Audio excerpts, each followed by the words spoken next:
সুপ্রিয় দর্শক বন্ধুরা, আসসালামু আলাইকুম।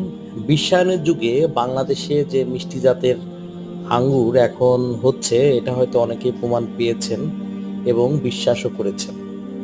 আসলে আমরা যখন আজকে থেকে প্রায় ১০-১৫ বছর আগে আমি খুব চেষ্টা করতাম যে মিষ্টি আঙ্গুর বাংলাদেশে হয় কিনা। আসলে সে সময় আমাদের এতটা গ্লোবালাইজেশন ছিল না, সুযোগ ছিল না ইম্পোর্ট করার মতো। তাই কিন্তু আমরা পারি নাই। এখন একবিংশ শতাব্দীতে এসে আমরা কিন্তু ব্যাপক পরিমাণে বেয়ার রুট সহ বিভিন্ন জাতের বিভিন্ন দেশ থেকে কিন্তু আঙুরের চারা ইম্পোর্ট করছি সরাসরি। আমাদের এখানে বিভিন্ন ধরনের বিভিন্ন সাইজের চারা কিন্তু অ্যাভেলেবল পাওয়া যাচ্ছে। বর্তমানে বিশেষ করে আনুশকা, সুপার সোনাকা, ডিকসন সহ নানা জাতের আঙুর গাছ নিতে আমাদের কাছে ফোন করতে পারেন।